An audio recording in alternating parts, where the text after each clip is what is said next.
Queridos amigos, estamos hablando de símbolos de la patria y uno de los símbolos de la patria es nuestra orquídea. La orquídea es un símbolo nacional, ¿no lo sabía? Flor nacional, sí señor. Claro, la flor nacional es la orquídea de Colombia. Así como tenemos una bandera, como tenemos un himno, entre los signos patrios están nuestras orquídeas, porque son un tesoro. El tesoro de nuestras selvas, el tesoro de nuestros bosques, las orquídeas de las que tenemos que estar para siempre orgullosos. Por eso les volvemos a ofrecer ese libro prodigioso que debe estar en la casa de cualquier colombiano amante de su patria. Las orquídeas, tesoro de Colombia, del doctor Carlos Uribe Vélez. Qué fotografías, qué orquídeas, qué flores, es que le llenan a uno el corazón de alegría. Y que es un libro que no se lee de la página 1 a la página final, sino que se abre en cualquier sitio para llenarse, para arrobarse de sentimientos, de los sentimientos más hermosos, viendo estas orquídeas, tesoro de Colombia. Qué fotografías, qué ilustraciones, 400 páginas, ábrala en la que quiera, para que se llene de sentimientos piadosos, de sentimientos hermosos, de grandes sentimientos. Eso es lo que está en nuestras selvas, las orquídeas, a cuyo cultivo y a cuya admiración y a cuya divulgación ha dedicado gran parte de su vida ese inmenso científico que es Carlos Uribe Vélez, a quien hay que agradecerle este regalo. Orquídeas, tesoro de Colombia. Adquiera el libro. Vale muy poco, 140,000 pesitos, más los costos de envío, y lo puede pedir directamente a estos teléfonos. Anótenlo. En Bogotá 613-0806. 613-0806. Pídalo ya. O pídalo desde cualquier lugar del país, que a cualquier lugar del país le llega. A este teléfono. 322-844-6379. 322-844-6379. Orquídeas, tesoro de Colombia, del doctor Carlos Uribe Vélez, el libro que no puede faltar en la casa de ningún colombiano que ame a su patria. Bueno, queridos amigos, tenemos muchas cosas para contar al oído. He hablado mucho en estos últimos minutos. Hablen ustedes de esas muchas cosas que hay para contar. Pues si le parece, doctor Fernando, démosle una pasadita al Congreso de la República con un proyecto que nació muerto y que terminó con cristiana sepultura el día de ayer. Más muerto aún. Más muerto aún, sí. Estoy hablando del proyecto de reforma a la justicia que Cambio Radical presentó y que el gobierno nacional avaló a falta de un proyecto propio, porque recuerden ustedes, la encargada del proyecto era la doctora Susanita Borrero, sí, Susanita. Y pues nunca lo logró. La primera reforma a la justicia la intentó de agosto a diciembre. Ahí se hundió la primera, tuvieron que retirarla, pues para no pasar la vergüenza de algo que no iba a pelechar, como dirían en Antioquia.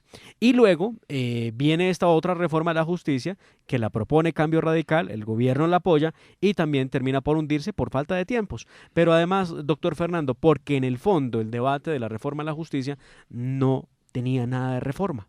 Trataba de hablar de unos máximos de exigencias para llegar a ser magistrado a la Corte Constitucional, ampliaba unos requisitos, también cambiaba en parte lo que sería el Consejo Superior de la Judicatura, creando otras dos entidades prácticamente, pero nada de fondo. Eso llevó a que se hundiera definitivamente la reforma, que no pudo ser aprobada en 4 debates que eran los que se necesitaba para poder hacer tránsito en esta legislatura.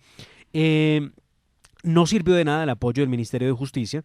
Recordemos que en estos momentos el ministerio está pues renovándose con la llegada de la nueva ministra, pero pues todavía no hay mayor actividad y no sabemos cuál va a ser el futuro, si va a haber o no una reforma a la justicia en serio. Lo que sí les puedo anticipar y les cuento al oído es que desde el Centro Democrático vienen iniciativas muy importantes, precisamente, entre otras cosas, para reformar la justicia. ¿Y esta vez en la próxima legislatura sí saldrán adelante o también nacerán muertas Ay, esas propuestas? ay, no me traiga malos recuerdos. Hay hay Mi amplios proyecto- consensos. Mi proyecto de reforma a la Administración de Justicia.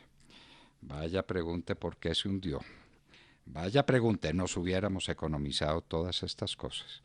Desaparecía el Consejo Superior de la Judicatura, institución maldita que le da el manejo de la justicia a los políticos. Ahí empieza la tragedia de Colombia. Es que la gente no sabe, de Mari, no sabe, Sergio, de dónde, en últimas, de dónde brota el poder judicial, del poder político, a través del Consejo Superior de la Y eso lo Judicatura. corrompe todo. Ah, pues desde luego. Sí, es que, es que si, una es cosa, muy difícil. si una cosa nace corrompida como usted la purifica aguas abajo. No, Bueno. el fruto del árbol, Bueno, muy bien. el fruto muy bien. contaminado del árbol. Muy Sí, bien. sí, sí. Entonces se dedicaba, la Corte Constitucional quedaba haciendo lo que debía hacer, guardiana de la Constitución para declarar si las normas eran exequibles o inexequibles. Pero esta cosa, pues, de las tutelas para derechos de segunda y tercera generación, esta cosa de la modulación de los fallos, no, todo eso desaparecía. Y la Corte a administrar justicia respecto a la Constitución, que es lo que tiene que hacer, pero no administrar el país. Es que mire que los grandes temas nacionales enredados en la Corte Constitucional, a ver si podemos o no podemos fumigar con glifosato, a ver si podemos o no podemos hacer fracking, a ver si podemos o no podemos administrar la República. No, los poderes tienen que ser independientes y los jueces administran justicia, no administran la nación. Para eso elegimos un presidente de la República y para dictar las leyes elegimos un Congreso de la República. Y los jueces interpretan las leyes para aplicarlas, pero no para hacer derecho, un nuevo derecho. Bueno, y a propósito de temas judiciales, dos noticias. La primera, el expediente de Andrés Felipe Arias, la acción de tutela en contra de la Sala Penal de la Corte Suprema de Justicia, que no le quiere dar la segunda instancia, pues el expediente de la tutela sigue en la Sala Civil, a pesar de que fue impugnado y debe pasar a la Sala Laboral. ¿Por qué está en la Sala Civil? Porque el magistrado Luis Armando Tolosa tiene el expediente en su despacho desde el 22 de mayo para aclaración de voto. El magistrado tenía 5 días hábiles, según el reglamento, el mismo reglamento que se ha dictado la Corte Suprema de Justicia. El magistrado tenía 5 días hábiles para aclarar su voto. Bueno, pues tiene desde el 22 de mayo retenido el expediente en su despacho, no aclara el voto y el Secuestrado. expediente... Sí, secuestrado el expediente. Secuestrado, No pasa a la sí. sala laboral. Qué horror, qué Es una horror. violación de un derecho fundamental. Ah, No, pero bueno, a desde uno no, a luego. varios. A varios. Entre otros, Pero- el debido proceso. No hay derecho. Entonces, ese es un tema judicial para tener presente. Y el otro, también muy polémico, un juez ordena rebajar en un 4% el costo o sí, la facturación del alumbrado público en Cali. Vea, Entonces, eso era lo que le estaba diciendo, los jueces administrando. sí. Ahora ya el alumbrado público no lo deciden los alcaldes y los concejales, los que están administrando la ciudad, sino un juez. Sí. Y los jueces, pero si usted supiera las cosas que pasan con las tutelas, ese era un temita que íbamos a discutir en esa reforma, la discusión de la reforma a la justicia. Bueno, me fui, se acabó la reforma a la justicia y los jueces siguen administrando y determinando cuál es el valor del alumbrado público y dónde hay que poner los acueductos y a qué barrios hay que llevar el agua y a cuáles barrios tienen que esperar. Hombre, no hay derecho, por Dios. Bueno, le quiero Terminan contar. haciendo política. Sí, Vea que en algunos Bogotá, tienen la en puerta Bogotá, giratoria, claro. salen de una alta corte y usted los ve hoy sentados en el Congreso. Ya Una sabrán a cosa quiénes bien, me refiero. bien vergonzosa para la nación. Señor. El director de la revista Congreso le dio una golpiza a una joven periodista que fue a reclamarle cualquier cosa. Y eso quedó grabado en videos. Su Sí, sueldo, no, nada más y hay nada que aclarar menos. que esa revista no es un medio de comunicación oficial, no hace parte del Congreso de la República. Sí Se llama así. Se llama así y sí tiene financiación del Senado de la República a través de Pauta, pero bueno, no es un órgano oficial Pero de tiene comunicación. financiación. Ojalá se la quiten ya Sí, inmediatamente. sí, sí. Eso no Bueno, y puede ser. arrestaron al señor. Pero Arrestaron al señor haga, que le dio una golpiza a esta periodista que simplemente fue a raíz Pero de su qué cuenta de cosa. cobro. Pero El señor por no le Dios. quiere pagar y le dio tremenda golpiza. ¿Será que a este señor no le enseñaron como a nosotros cuando estábamos chiquitos que a las mujeres ni con el pétalo de una rosa? Por Dios, por favor, qué cobardía, qué cosa tan miserable es atacar a una mujer. ¿Será un hombre de verdad el que es capaz de atacar a una mujer, de golpearla? No, no, no cree. Eso no es un hombre, eso es un cobarde, ese es un miserable, eso no puede suceder. Pues a este Bueno, se le acabó la guachafita, se le acabó el negocio, no Sí, tendrá manera de, se le acabó de su poder revistica mantener su revista, a él y a su hijo, quien también agrede verbalmente a la periodista que va a radicar la cuenta de cobro cuando ella le dice, simplemente necesito que me la reciba la cuenta, no es mal lo que estamos pidiendo. Y pues ustedes vieron en el video cómo agredió a qué esta espanto. joven mujer. Bueno, sigue paralizada la carretera al llano. Sí, y le Sí. tengo una historia a propósito de eso, ¿sabe? Dígame. Mire usted, ayer un compañero tiene que venir a Bogotá a unas diligencias y pues obviamente con el problema de la carretera tapada, y le dije, bueno, ¿y qué va a pasar usted? ¿Qué va a hacer entonces? Dijo, no, pues estoy buscando pasajes a ver en qué momento salen baratos, si es que los hubiera. Entonces se dedicó toda la mañana a buscar pasajes. Pues la noticia al final del día, de la mañana fue que no había pasajes baratos. El pasaje por trayecto, 700.000 pesos. ¿Por Villavicencio, trayecto? Bogotá. Es decir, ida y vuelta a Sí. 1.400.000 Sí, señor. pesos. Sí, señor. Ah, bueno, eso vale un tiquete a Miami. Pero bueno, pero vea usted entonces la gracia. Y eso, Entonces, y muy cerquita de un tiquete Nueva York, Europa. qué horror. $500. Sí, sí, Sí, claro. sí, de acuerdo. Claro. Y entonces le digo, ¿y entonces qué vas a hacer? Y yo, no, pero si uno puede ir por tierra y pues pegarse una de las 12 horas de viaje por Boyacá, pues es Por la alterna. por la alterna es muy berraco. Que es muy- una trocha. Además que es una carretera en muy mal estado, igual con peajes, pero en mal estado.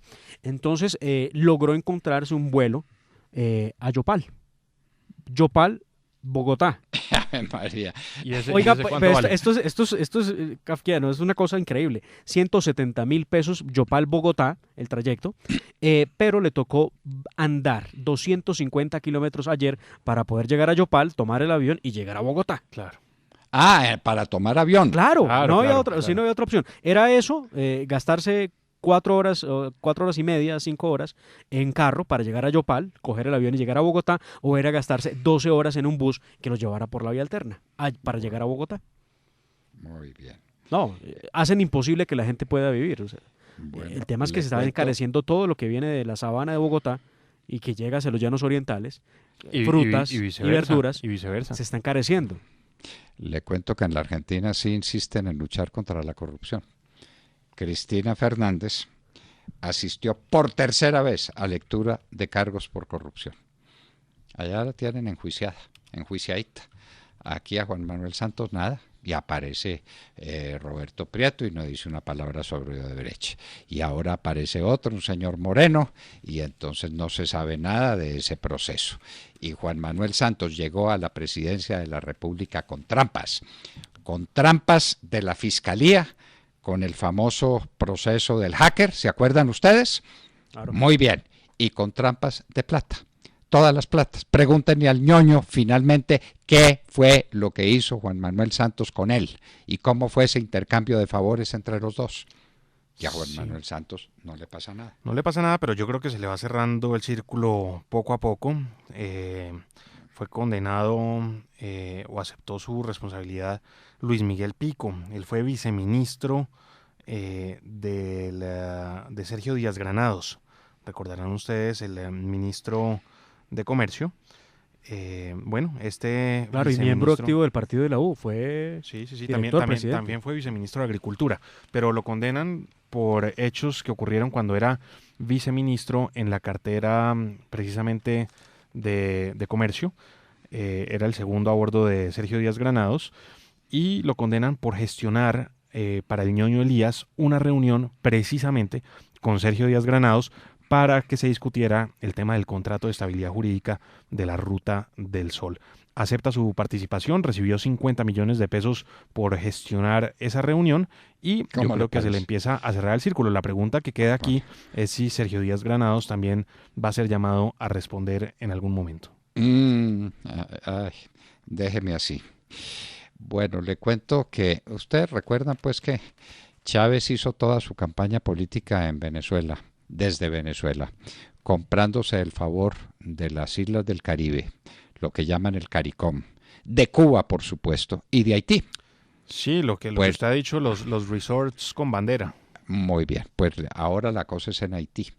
Hay violentas manifestaciones y paros generales contra el presidente por corrupción que procede ¿de dónde? De Venezuela y de los dineros de Venezuela.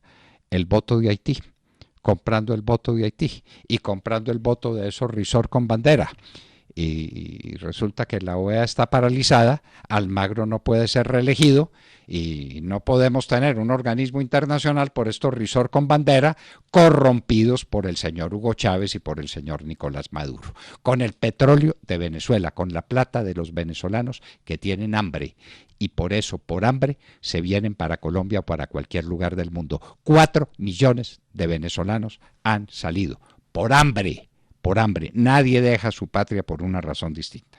Sí, el tema haitiano, pues están furiosos en las calles los habitantes de Haití, unas manifestaciones impresionantes en Puerto Príncipe y todo relacionado, como lo dice usted, doctor Londoño, con temas de corrupción con Venezuela. Es que, bueno, los tentáculos de esa corrupción han sido inmensos. El castrochavismo que golpea también a Colombia y que precisamente en minutos, doctor Fernando, vamos a la entrevista, pero seguramente a los comentarios de las 8:30 podremos registrar las primeras imágenes del narcoguerrillero de las FARC, alias Jesús Santrich, tomando posesión en Qué la horror. Cámara de Representantes. Qué vergüenza para la patria. Qué vergüenza para la patria. Y entonces le va a tocar la votación del jueves, ¿o qué? Contra el ministro, contra el ministro. Un delincuente diciendo si tenemos que un hombre tan digno como el ministro de Defensa tenga que ser sometido a votación por un bandido de estos y los demás de las FARC que están allá, una partida de bandidos, que debieran estar todos en la cárcel. Pero para eso tienen la JEP, para eso tienen a Santos, es que el país no ha mirado la dimensión que esta tragedia tiene. Y tenemos un invitado muy especial con el que vamos a hablar, el doctor Carlos Manuel Uribe, abogado, magíster en Derecho Procesal de la Universidad de Medellín, precandidato a la alcaldía de Envigado, Antioquia, por el Centro Democrático. En un minuto. Y hablábamos con ustedes Al Al oído. oído.